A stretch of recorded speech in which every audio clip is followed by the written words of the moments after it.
Olá pessoas, sejam muito bem-vindos e bem-vindas a mais um vídeo do canal Peixe Babel. E o leilão da 5G finalmente rolou no Brasil e a expectativa é que no meio do ano que vem, mais ou menos em julho, a gente comece a colher os frutos dessa que é dita uma das maiores revoluções da internet. Mas vamos discutir isso com um pouco mais de calma, por que o 5G é tão inovador e quais são os pontos fracos dessa tecnologia. Então vem comigo que eu te explico. Esse vídeo só está sendo possível graças ao apoio do Mercado Livre, que está em parceria com o Play de Verdade para trazer essa discussão de inclusão e diversidade mais forte aqui no YouTube. E o Mercado Livre está anunciando agora a Black Friday com descontos de até 70%. É a hora de você trocar seus eletrônicos, né? Dar aquela atualizada nos eletrodomésticos. Comprar uma cadeira nova, que é o que eu tô precisando nesse momento. E o legal é que durante o mês de novembro inteiro você vai poder aproveitar as condições especiais com envio rápido, entrega grátis, só na Black Friday. Além da hora Black, todo dia às 13 horas, 1 hora de ofertas exclusivas no Mercado Livre. Então se liga na Black Friday do Mercado Livre e aproveite esses descontos. Até 70%, hein?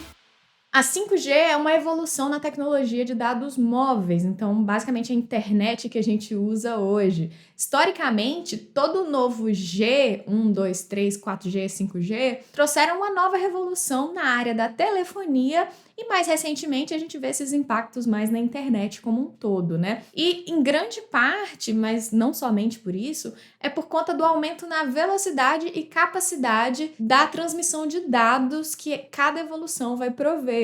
Então a gente tinha o 1G lá na década de 80 que viabilizou as chamadas entre celulares, chamadas móveis, né? Então aqueles tijolão que as pessoas tinham no passado, que a ligação era bem ruim, cheia de estática e ruído de fundo, era graças à capacidade de transmissão do 1G. Aí depois vem a 2G na década de 90, que viabilizou também, além de chamadas melhores, né, de maior qualidade, a transmissão de SMS, mensagem de texto, e o MMS, que eram mensagens de imagem, de mídias, né? Que escrevendo esse roteiro eu percebi que eu nunca mandei um MMS na vida, mas graças a 2G tinha capacidade, tinha condições de você transmitir uma imagem para uma mensagem. Daí vem a 3G, que eu pessoalmente comecei a colher os frutos, né, da 3G. Foi mais ou menos nos anos 2000. A 3G traz não só uma padronização de protocolos de rede, que permitiu que a gente pudesse fazer, por exemplo, roaming internacional, já que todas as telefonias usavam o mesmo padrão de comunicação, né?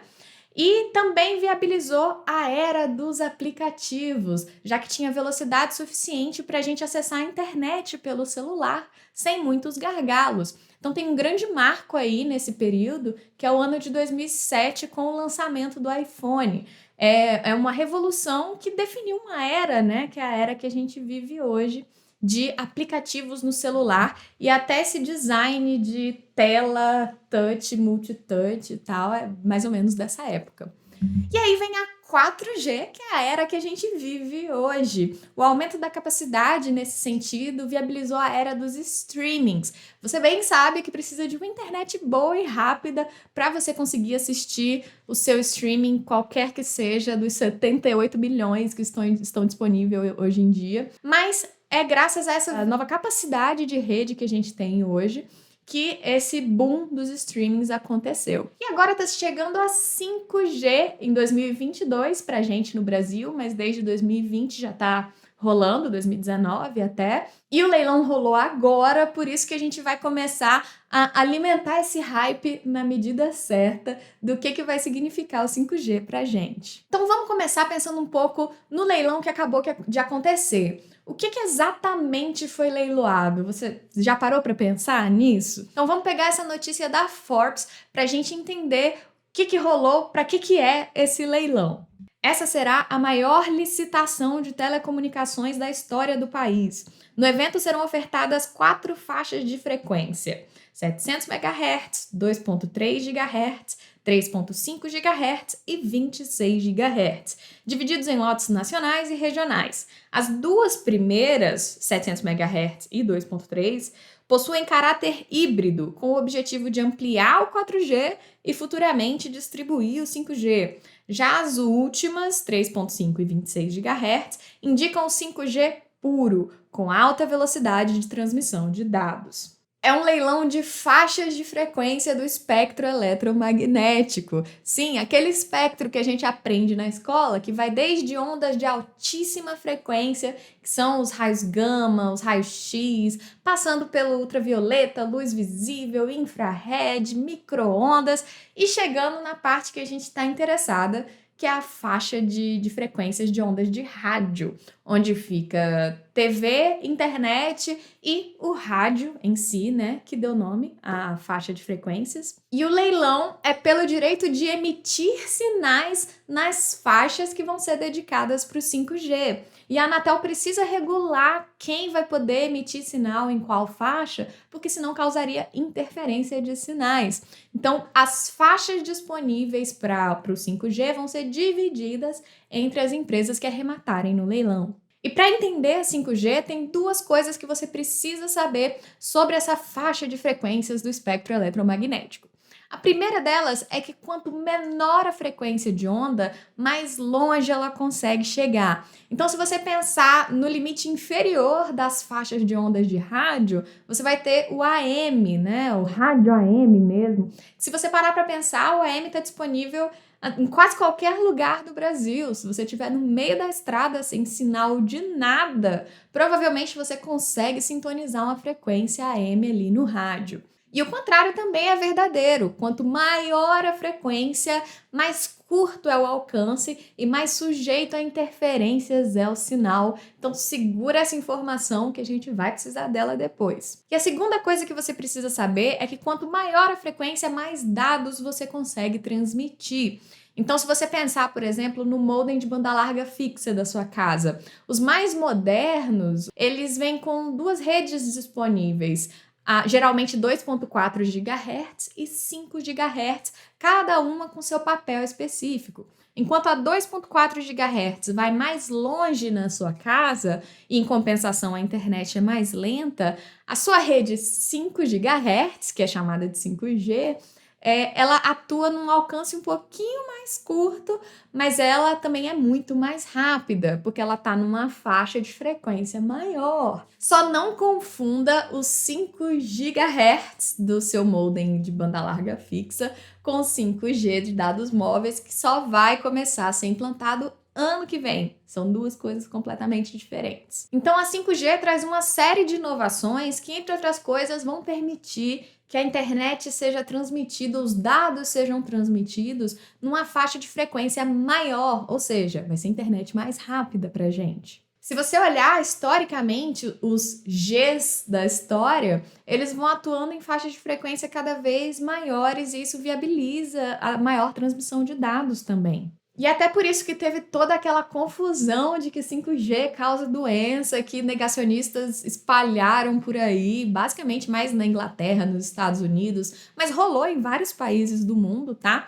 Justamente porque falaram assim, a 5G vai atuar numa faixa de frequência maior. E se você olhar o espectro magnético completo de novo, você vai ver que as altíssimas faixas de frequência, como os raios gama que te transformam no incrível Hulk, o raio X que você precisa de toda aquela proteção para fazer exame, sabe? E até um pouco ali a ultravioleta, em quantidades muito grandes, podem ser prejudiciais para a saúde. Então, existem, de fato, faixas do espectro eletromagnético que são prejudiciais. E aí a galera pega e fala assim, se o 5G é faixa de frequência maior, causa câncer de pele, como as luzes ultravioleta. Mas, na real, toda a internet que a gente tem está numa faixa de frequência muito inferior até que a luz visível. E até onde eu sei, ninguém tem medo da luz visível, né? Que tá ao nosso redor o tempo inteiro. Então tá suave, 5G não causa nada. Inclusive foi uma grande bola de neve esse assunto. Saiu de 5G causa câncer para 5G causa Covid, que não tem nada a ver com ondas de rádio, mas fica tranquilo que a 5G só vai te dar uma internet mais rápida, como a gente vai ver aqui no restante do vídeo. Então, voltando para as inovações do 5G, elas basicamente se sustentam em 3 pilares. O primeiro e mais óbvio de todos é a internet de altíssima velocidade. Então, se você pensar nos planos brasileiros hoje em dia, a gente tem uma internet de cerca de 400 mega no máximo, sabe? É uma internet super rápida se você tem uma fibra de 400 MB em casa. A 5G tem a expectativa de chegar à velocidade de 2,1 gigabits por segundo, que é bastante rápido para o padrão brasileiro. O segundo pilar é a baixíssima latência. Então, se você pensar, acho que a aplicação mais popular é jogos, né? Imagina que você consegue jogar um jogo online com ping de 1 milissegundo. Essa é a tal promessa do 5G, a baixa latência, que vai muito além de jogos. Tem muitas aplicações importantes que se beneficiam de baixa latência. A gente vai discutir daqui a pouco. E o terceiro pilar é a densidade de conexão de dispositivos, ou seja, você consegue conectar muito mais dispositivos na mesma base de sinal, no mesmo modem, vamos dizer assim. E esse terceiro pilar que faz com que 5G seja tão fortemente associado à internet das coisas, que é aquela ideia de você ter tudo ao seu redor com algum tipo de inteligência, no sentido de algum tipo de processamento interno, né? E conectados, seja um com o outro, ou seja, na internet em si. Então, esse mundo de cidades inteligentes, de casas inteligentes, com tudo conectado, é um sonho que a 5G começa a viabilizar. Então, se você sempre sonhou em acordar um dia com um cheirinho de café que a sua cafeteira começou a fazer, e acordar com a sua música favorita tocando no rádio, e aí você levanta e chega na geladeira e a geladeira fala que, sei lá, a tapioca tá acabando e ela sabe que você adora tapioca, então é melhor comprar de uma vez. Esse futuro super assim, uau! E é claro que esse futuro é bastante abstrato para nossa realidade atual, né? Mas a densidade de conexão da 5G é algo que viabiliza esse tipo de conectividade de múltiplos dispositivos. A 5G é muito superior às Gs anteriores nesse sentido. Uma outra aplicação que está causando muito burburinho também é que, graças a essa baixa latência e alta velocidade que a 5G vai proporcionar, estão começando a falar também de aplicações de realidade virtual e realidade aumentada. Então, pegando um exemplo bem prático, as Big Techs agora estão ligadonas na ideia de criar um metaverso.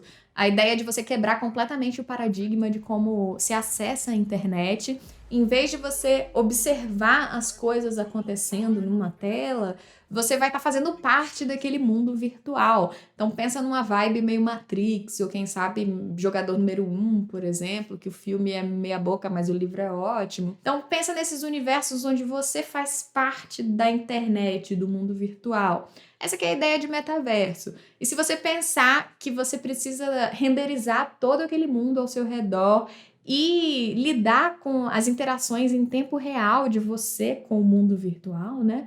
Tudo isso depende de baixa latência, depende de alta velocidade de internet. Por isso que a 5G também está muito associada a esses conceitos de metaverso. A lista de aplicações que a galera espera que vai acontecer é muito grande. E é disso que a gente está falando, expectativas. Porque muita coisa, assim, talvez nem venha a se tornar realidade ou não tão cedo. Mas falar de 5G acaba despertando esses sonhos de novo, sabe?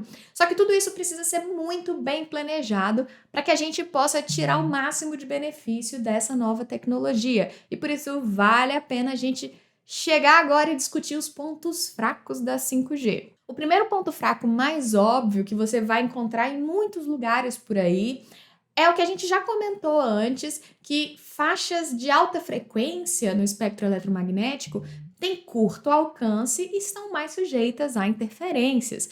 Então, o exemplo que é muito comum é dizer que uma árvore ou até um prédio vai bloquear o sinal da 5G. Isso é verdade.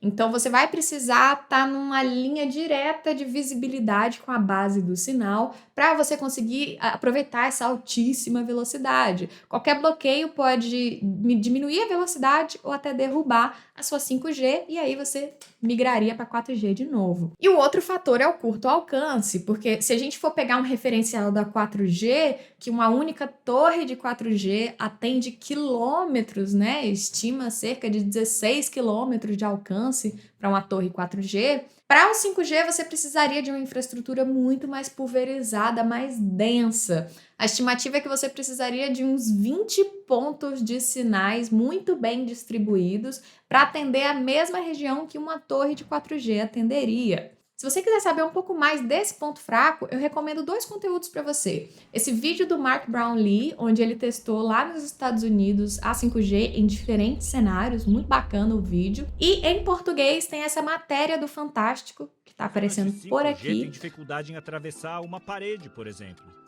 Por isso, a rede precisa de muitas caixinhas para funcionar. Onde eles também exploraram essas fraquezas da tecnologia. Mas isso significa que a infraestrutura tem que ser muito bem pensada e que em alguns casos que não vão viabilizar essa infra super densa, eles também vão pensar em atuar em faixas menores do espectro. Então, atuar nos 700 MHz ou no 2.5 que a 4G atualmente funciona. Então, por isso que faz parte, quando a gente falou do leilão lá em cima, eles também estão leiloando faixas que vão dividir espaço com a 4G, porque em alguns lugares você não vai conseguir implantar uma infraestrutura super robusta. Então, você atua em faixas menores, fornece uma internet um pouco mais lenta, mas garante o acesso, né? Inclusive, um parênteses importante é que esse leilão também pede que as empresas contribuam de alguma forma, né, com o avanço do Brasil, né, como sociedade, trazendo internet para escolas públicas, levando internet para as estradas, para cidades pequenas. Então, quem arrematar as faixas de frequência nesse leilão também vão ter que investir no Brasil de forma a incluir digitalmente algumas regiões. Então, de forma geral, mesmo que a 5G tenha falhas, super positivo, tá? Eu tô só apontando aqui umas questões pra gente ficar atenta. Mas de forma geral, quando você fala de internet sem fio, você fala de interferência. Qualquer sinal sem fio, Wi-Fi, 4G, etc., tá sujeito a cair a qualquer momento, a ter instabilidades, a ter uma queda de velocidade a qualquer momento. E essa instabilidade é muito pior do que uma rede cabeada, por exemplo. Então, se você pensar em aplicações que precisam dessa estabilidade, dessa confiança na rede, é melhor ficar no cabeado. Então, um exemplo que a galera está associando muito ao 5G são as cirurgias remotas. Então, o médico está em outro país, mas tem um robô lá que ele está operando na sala de cirurgia. E assim, sinceramente, eu acho que é muito delicado para você deixar essa aplicação na mão de uma rede sem fio. Então, os cabos estão aí para isso e não tem por que abandonar eles. E se a questão é velocidade, porque a 5G vai ser mais rápida do que a cabeada. Na real, você consegue alcançar velocidades muito maiores com a rede cabeada. Se pegar como exemplo a fibra da Google lá nos Estados Unidos, eles oferecem planos que são equiparáveis com a velocidade que a 5G se propõe a alcançar, que é de 2 gigabits por segundo. Então, assim, não existe limite físico real para fornecer uma internet cabeada mais rápida, né? Se você pensar nos limites físicos mesmo, é assustadoramente maior. Os cabos subterrâneos, por exemplo, que transmitem internet intercontinental, chegam a em torno de 60 terabits por segundo, que tá ordens de grandeza acima, né, do que a cabeada que a gente tem hoje. E já tem experimentos, inclusive, de uma pesquisadora brasileira que conseguiu alcançar 600 terabits de internet. Então, assim, limites físicos são absurdos e é viável, sim, trazer uma cabeada tão rápida quanto uma 5G no futuro, né? Pode ficar hypado e deve ficar hypado com a 5G, mas só lembra que em alguns contextos, em algumas aplicações, existem infraestruturas mais confiáveis que podem vir a ser tão rápidas quanto uma 5G, mas segura o hype, mantenha o hype. A Bianca, que é uma grande amiga nossa, é especialista em redes, professora no Instituto Federal e, por acaso, é a voz do além que aparece nos vídeos do Universo Discreto de vez em quando. Ela me ajudou muito nesse roteiro e ela comenta justamente como que a internet é uma rede mundial de computadores, no sentido de que é conectada por muitos dispositivos e muitas tecnologias de comunicação. Então, para você aproveitar o máximo, né, do sinal da 5G, você precisa que toda essa série de eventos e tecnologias e dispositivos funcionem da melhor maneira. Então, para atingir o potencial máximo da 5G, a gente assume algumas coisas, como, por exemplo, a conexão de ponta a ponta vai ser 5G, porque se tiver algum dispositivo no meio que não tem capacidade para suportar as velocidades do 5G, o que vai chegar em você não não vai ser tão rápido quanto o 5G. Se você tiver alguma interferência no meio do caminho, como a gente já falou que é um grande problema da 5G, você também não explora o potencial máximo da tecnologia. E terceiro, se você tem um canal de transmissão exclusivo, você consegue aproveitar a velocidade máxima. Mas esse não é o caso e a tendência é que isso piore ainda mais, porque se você pensar que a gente está planejando um futuro de cidades conectadas e tudo conectado, o que mais vai ter é concorrência pelo mesmo sinal que você está usando. Assumindo que a conexão ponta a ponta é 5G, que você não tem interferência e que o canal é exclusivo seu, aí sim você teria uma internet que a gente só pode sonhar. Mas na realidade vai ser muito menos uau do que isso, né? Principalmente se a gente de fato evoluir para um mundo de internet das coisas, onde absolutamente tudo vai estar lá disputando sinal com você. Então, de novo, bora junto nesse hype, só que na medida certa. E agora eu vou deixar você aqui com os créditos desse vídeo. A gente sempre recomenda um conteúdo relacionado a esse que você está assistindo agora. Então segue com a gente, se liga no que vai estar nos créditos e um beijão e muito obrigada aos apoiadores que estão referenciados aqui nos créditos do vídeo também. Um abraço, eu espero te ver de novo e até semana que vem.